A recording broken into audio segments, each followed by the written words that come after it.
Hoy, mula kay PHTV, ang China daw ay hindi afford makipaggera dahil baon daw sila sa utang. Hindi natin alam mga tol kung ito ay may katotohanan pero bibigyan natin to ng reaction video and commentary. No? So do your own research mga tol, di natin to pinatotohanan o pinasisinungalingan dahil wala tayong alam sa kanilang bansa. Pero gayon pa man, kung ang China na napakalaking bansa hindi afford maipaggera, ano pa tayo? Di ba? Ano pa tayo mga tol? So ito panoorin natin mula kay PHTV mga kapatid. Huwag mong kakalimutan mag-subscribe sa kanyang YouTube channel. Nakalagay po ang link sa ibaba. So huwag na natin patagalin pa. Panoorin na natin to mga tol.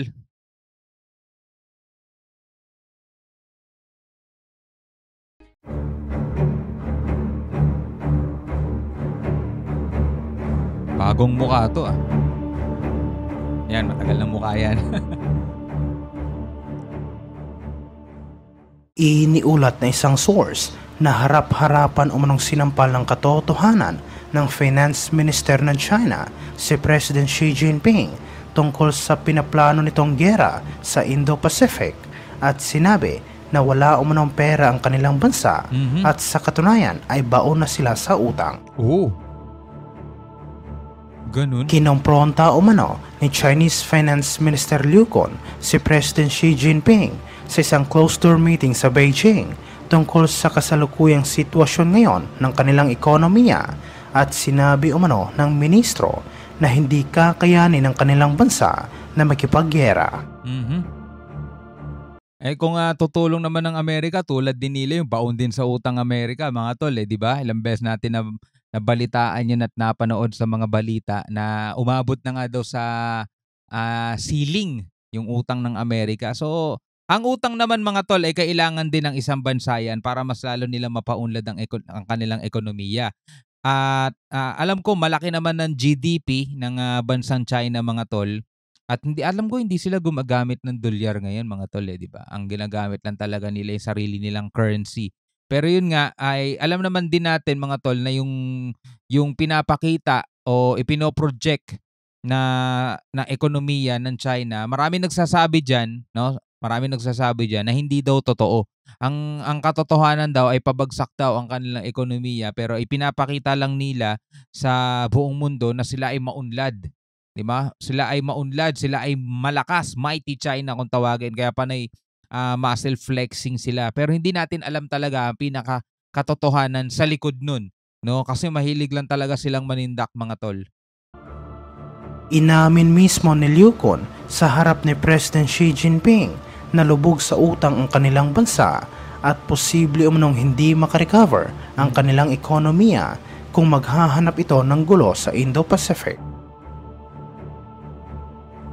Sinabi ni Liu Kun na dapat umanong i-prioritize ni President Xi Jinping ang pagbangon ng kanilang ekonomiya at ipagpaliban muna ang mga hakbang o plano na makakasama sa kanilang bansa at sa kinabukasan ng kanilang mamamayan. Iniulat ito matapos nanindigan ang Armed Forces of the Philippines na iligal ang presensya ng mga Chinese vessels sa Ayungin Shoal at ang mga ginagawa nitong agresibong aksyon ay labag sa International Coalition Regulations. Tinukoy ng Armed Forces of the Philippines ang nangyaring insidente noong nakarang linggo na kung saan isang Chinese Coast Guard vessel ang bumangga sa isang barko ng Pilipinas habang nagsasagawa ito ng isang regular na rotation and resupply mission sa Ayungin Shoal.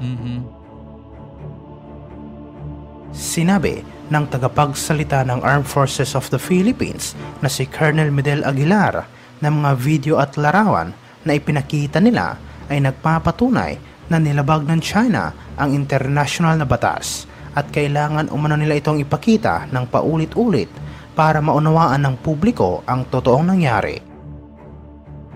Binabaligtad ng China yun. Iginiit ni Aguilar na iligal at irresponsable ang ginawa ng Chinese Coast Guard at binigyang diin niya na hindi dapat manatili ang CCG sa West Philippine Sea, lalong-lalo na sa Ayungin Shoal dahil hindi umano ito otorisado ng gobyerno ng Pilipinas.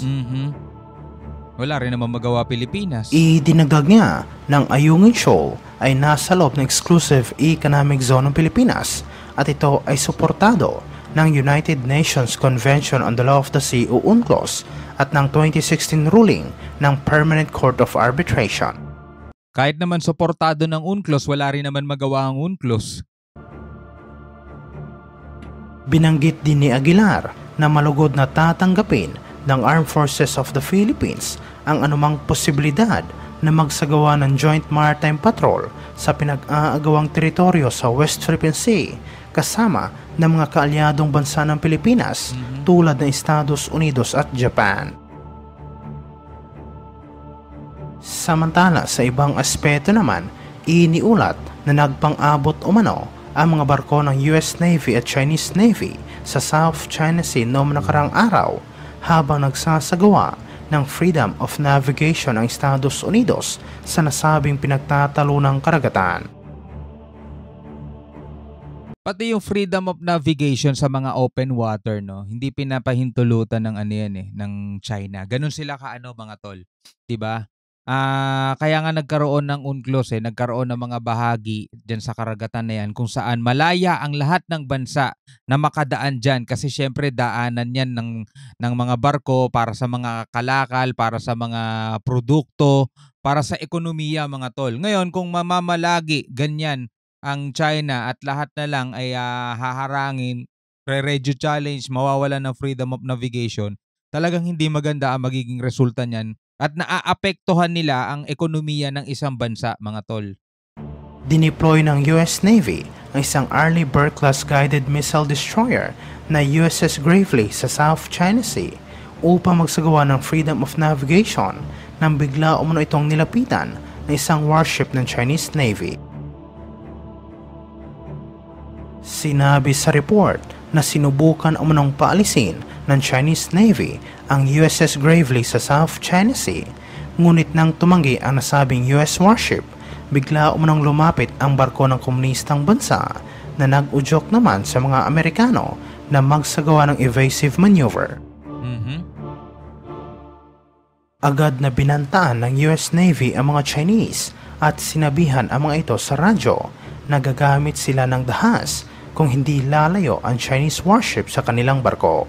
At pagkatapos ng ilang minuto, unti-unti umunong dumistansya ang Chinese Navy. Iniulat ito matapos sinabi ng gobyerno ng Estados Unidos na nagdagdag sila ng 63 proyekto sa loob ng 9 na EDCA sites upang palakasin at mapabuti ang operational capability sa pagitan ng Manila at Washington sa gitna ng komplikadong security environment ngayon sa Indo-Pacific region. Sa isang press briefing, kasunod ng culmination ng Philippines-United States Mutual Defense Board meeting sa Camp Aguinaldo, sinabi ni US Indo-Pacific Commander Admiral John Aquilino na tumaas ang bilang ng mga proyekto mula sa 31 na nauna nang naaprubahan.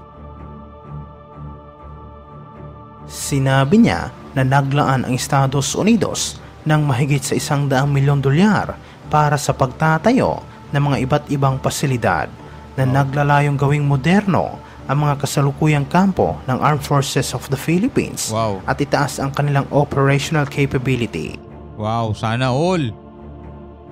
Anya na titiyakin ng alyansa ng Estados Unidos at Pilipinas ang pagkakaroon ng free navigation flights at trade passage sa Indo-Pacific at inaasahan din umano na lalo pang lalakas ang kooperasyon ng dalawang bansa dahil sa EDCA.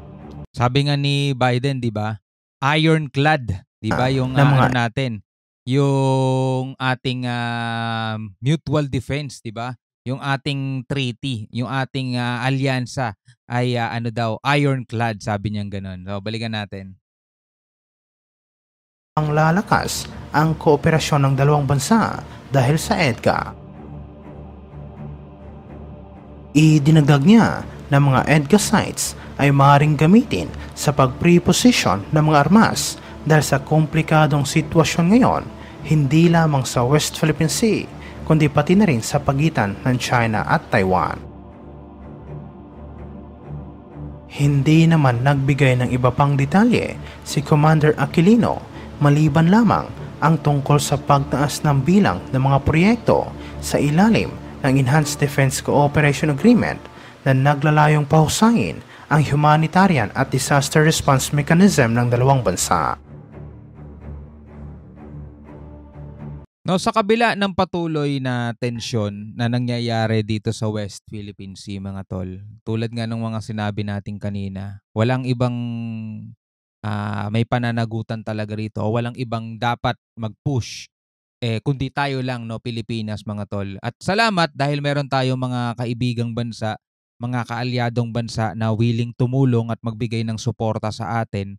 Pero dapat yung gobyerno natin muna ang nauunang gumawa ng aksyon diyan, mga tol. Kailangan talaga nating ilaban ang ating soberanya, ang West Philippine Sea mula rito sa mga mananakop, mga tol, no? So kung sabing gano'n na hindi daw afford ng China makipaggera, lalo pa tayo, mga tol. Kung maaapektuhan ng malubha ang kanilang ekonomiya na pagkalaki-laki, mga tol, lalo pa kaya tayong Pilipinas, mga tol.